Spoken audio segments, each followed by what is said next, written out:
Hi! What up guys? Kami di explore na naman tayo ngayong araw. Sa wakas nakapatagat na talaga after ilang months. Buti na lang bago matapos ng 2024 makapadagat na naman yung mga tropa. Guys, andito kami ngayon sa Tinuto, Maasim, Susan Beach Resort. Napakalino ng dagat dito nila ba? Yun oh.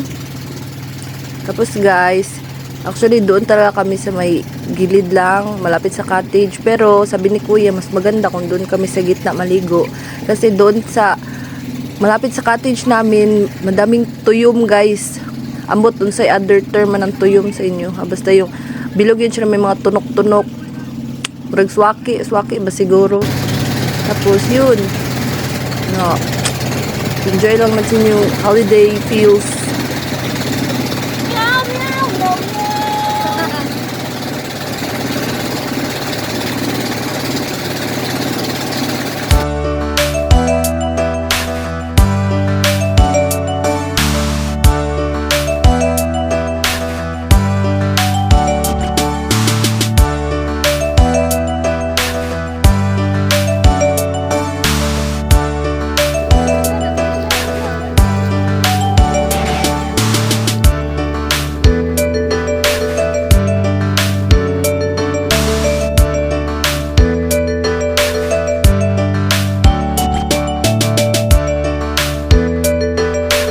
Alright, nakarating na tayo guys. Hindi ko alam kung sentro ng gitna ba yan or dyan lang malapit sa gilid. Basta malalim na yan na part dyan guys.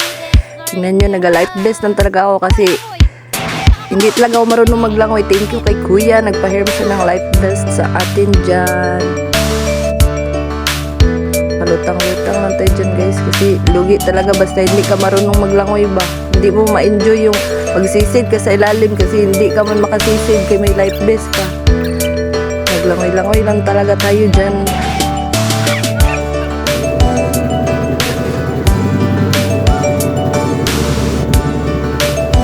After namin maligo dun kanina sa gitna guys, magbalik na kami sa cottage. Tapos napansin ko na napakaganda ng sunset.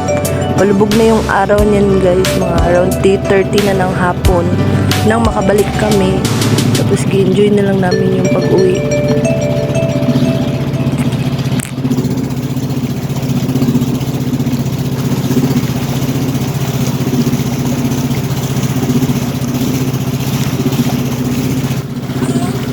Tapos muna to guys. See you sa next video. Thank you sa pag-watch. Uli na ta guys. So tired this day. Bye-bye. Kasakit ko inday, kanay tinud ana.